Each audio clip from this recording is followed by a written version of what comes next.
सबको जय मसीह की। मेरा आशा करता आप सब अच्छे हैं, भले ही चंगे हैं, प्रभु के अनुग्रह से और प्रभु के आशीष में बढ़ रहे हैं। परमेश्वर ने हमें कुछ वचन को दिया है जो आपके सम्मुख में बताना चाहते हैं, और वो है रोमियो का पत्री 7 अध्याय का 7 और 8 आयत। यहाँ पर लिखा है, तो हम क्या कहें, क्या व्यवस्था पाप है? कदापि नहीं, वरन बिना व्यवस्था के मैं पाप को नहीं पहचानता। व्यवस्था यदि ना कहती कि लालच मत कर, तो मैं लालच को ना जानता। 8 आयत, परंतु पाप ने अवसर पाकर आज्ञा के द्वारा मुझ में सब प्रकार का लालच उत्पन्न किया, क्योंकि बिना व्यवस्था पाप मुर्दा है।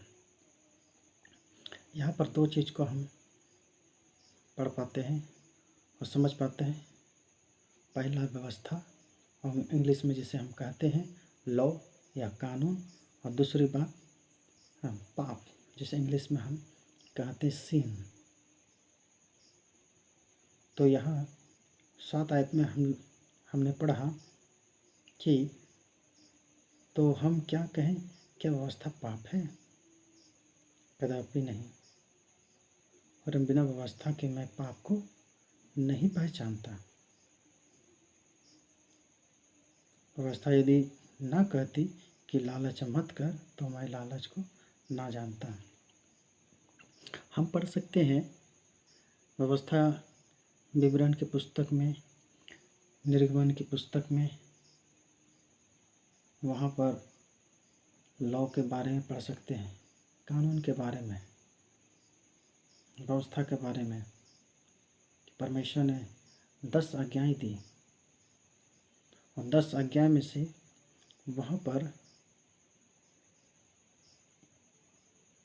एक लालच के बारे में एक आज्ञा दिया गया है। किसी के चीज़ को देख कर के लालच ना करना।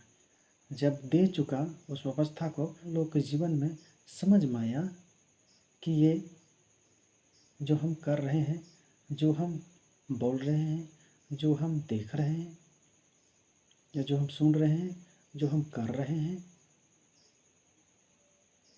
जो हम बोल रहे हैं, सारा चीज़ परमेश्वर के विरोध में है।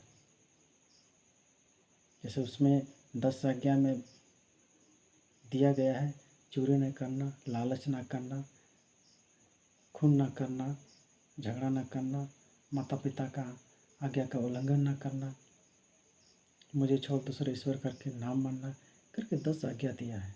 लेकिन ये सारे आज्ञा उनके जीवन में नहीं था, इस्राएलियों के जीवन में, और परमेश्वर के विरोध में, परमेश्वर के खिलाफ में वो सब काम कर रहे थे, जिससे परमेश्वर नाखुश थे। और इसीलिए परमेश्वर ने मूसा को 10 आज्ञाएं दी, अर्थात वो लॉ दिया, वो कानून दिया। और उसी को, उस व्यवस्था को ही, कानून को ही यहाँ पर पौलुस जिक्र कर रहा है 7 आयत और 8 आयत में। कहता है, तो हम क्या कहें, क्या व्यवस्था पाप है? कहता कदापि नहीं, वरन बिना व्यवस्था के मैं पाप को नहीं पहचानता। पौलुस कहता है कि यदि व्यवस्था नहीं आता हमारे जीवन में, या मूसा के जीवन में, जो मूसा के द्वारा पूरे इस्राएलियों को मिला, तो फिर पूरे इस्राएली लोगों को पता भी नहीं होता कि ये पाप क्या है, झूठ बोलना क्या है, चोरी करना क्या है, लालच करना क्या है, झगड़ा करना क्या है, खून करना क्या है, दूसरों को लूटना क्या है, माँ बाप का अनादर करना क्या है। पौलुस को और पूरे इस्राएलियों को समझ में नहीं आता। परमेश्वर इसीलिए दिया ताकि लोगों को समझ में आए कि जो कुछ मनुष्य कर रहे हैं वो परमेश्वर के विरोध में कर रहे हैं, परमेश्वर के खिलाफ में कर रहे हैं, जिससे परमेश्वर नाखुश होते हैं, जिससे परमेश्वर प्रसन्न नहीं होते हैं। ये परमेश्वर का उल्लंघन है। इसलिए उस व्यवस्था को, उस वचन को यहाँ पर पौलुस जिक्र कर रहा है। 8 आयत में भी उसी चीज़ को यहाँ पर फिर दोहरा रहा, बता रहा है। कहता है, परंतु पाप ने अवसर पाकर आज्ञा के द्वारा मुझ में सब प्रकार का लालच उत्पन्न किया, क्योंकि बिना व्यवस्था पाप मुर्दा है। सच में जहाँ पर व्यवस्था नहीं है वहाँ पर पाप मुर्दा है, मुर्दा पड़ा हुआ है। जहाँ पर परमेश्वर का आज्ञा नहीं है, परमेश्वर का कानून नहीं है, व्यवस्था नहीं है, वहाँ पर पाप बढ़ता जाता है। वहाँ के लोग मुर्दे के समान हैं, क्योंकि उसको समझ में नहीं आता है, उसको दिखाई नहीं देता है कि गलत क्या है और सच्चाई क्या है, अच्छाई क्या है, बुराई क्या है, लोगों को समझ में नहीं आता है। हम एक उदाहरण के तौर पर हम देख सकते हैं, जैसे हमारे देश में कई ऐसे जगहों में चौराहे पाए जाती है, जहाँ पर इधर उधर से लोग आते हैं जाते हैं, और जब तक वहाँ पर ट्रैफिक पुलिस नहीं रहते हैं या वहाँ ट्रैफिक जो लाइट रहते हैं हरा लाल पीला, तब तक वहाँ के लोग, वहाँ के मनुष्य जहाँ मन तहाँ पार हो जाते हैं, जिधर चाहते उधर चले जाते हैं। किसी को दाएं जाना हो तो बाएं ओर जाते हैं, किसी को बाएं ओर जाना है, किसी को दाएं ओर चल जाते हैं।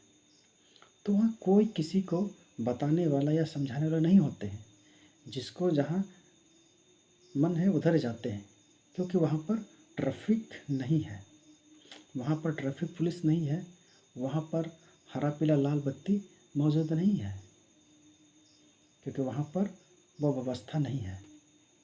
इसीलिए मनुष्य क्या करते हैं, परमेश्वर के विरुद्ध में काम करते हैं। उसको जाना चाहिए बाईं की ओर, लेकिन वो दाईं की ओर जाते हैं।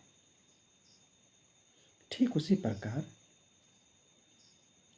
प्रकार परमेश्वर मनुष्य के जीवन में वो आज्ञा दिया है कि ताकि वो आज्ञा के अनुसार वो चले, अपने जीवन बिताए, कि तुम ये जो तुम काम कर रहे हो ये परमेश्वर के विरुद्ध है, परमेश्वर के विपरीत है।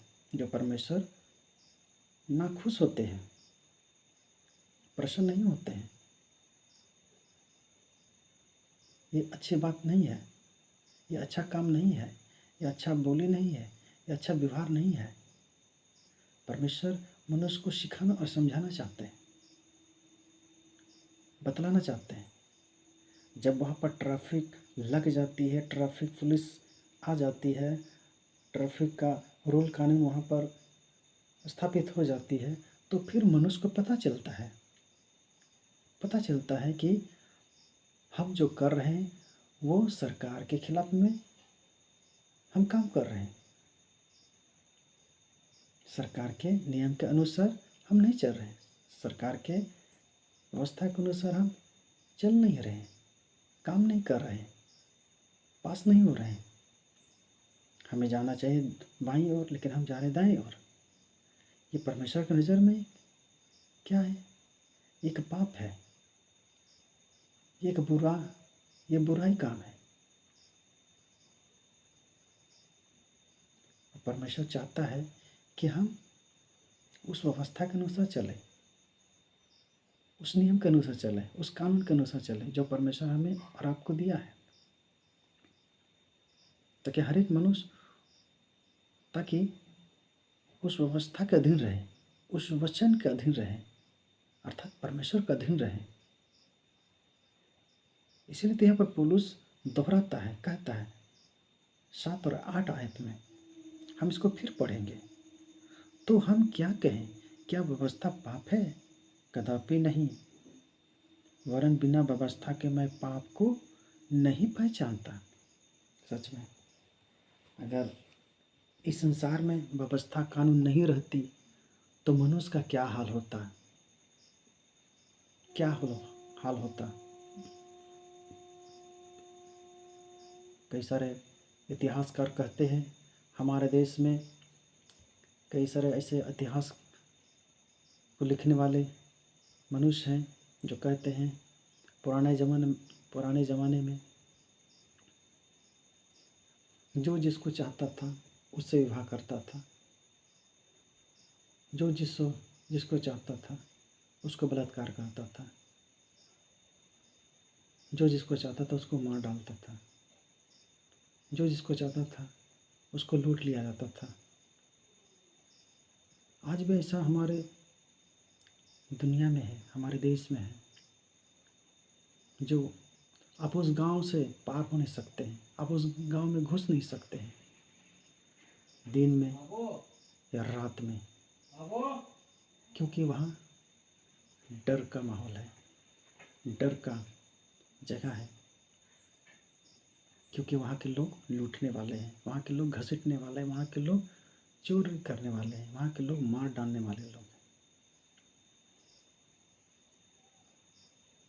पता नहीं वहाँ पर परमेश्वर का व्यवस्था है कि नहीं, नियम कानून है कि नहीं, पता नहीं।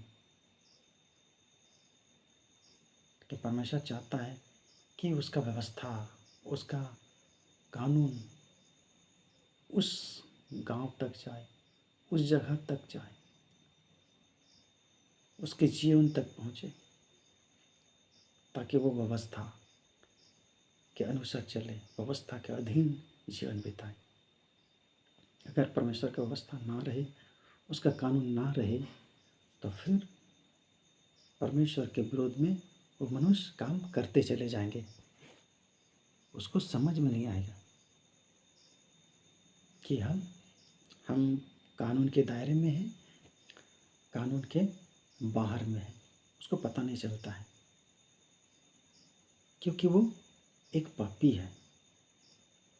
यहाँ पर जो 8 आयत में लिखता है, हम पढ़ेंगे, परंतु पाप ने अवसर पाकर आज्ञा के द्वारा मुझ में सब प्रकार का लालच उत्पन्न किया।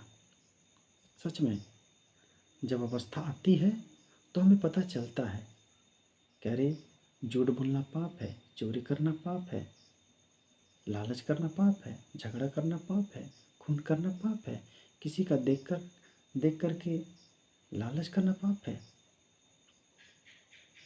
हमें पता चलता है, लेकिन जब तक वो व्यवस्था में नहीं मिलती है तब तक हम उल्लंघन करते चले जाते हैं, और जिसका परिणाम हमें बुरा ही मिलता है, मृत्यु ही मिलता है, दुर्गति ही मिलता है हमें और हमारे परिवार को और हमारे समाज को और हमारे देश को, पूरे दुनिया के लोगों को, क्योंकि हम उस व्यवस्था के अनुसार नहीं चलते हैं जो हमें परमेश्वर दिया है।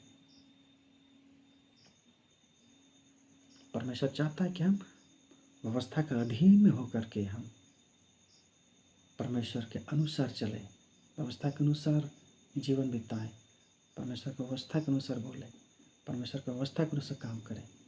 परमेश्वर तो यही चाहता है, यही चाहता है मनुष्य के जीवन से। क्या हम और आप व्यवस्था के अनुसार चलने वाले लोग हैं? परमेश्वर के नियम के अनुसार चलने वाले लोग हैं? परमेश्वर के कानून के अनुसार चलने वाले लोग हैं? अगर ये कानून ना होता इस संसार में तो संसार के लोग किस तरह से जीवन बिताते? ये बहुत बड़ा सवाल है हम सबके जीवन में, जो परमेश्वर पूछना चाहता है, जानना चाहता है।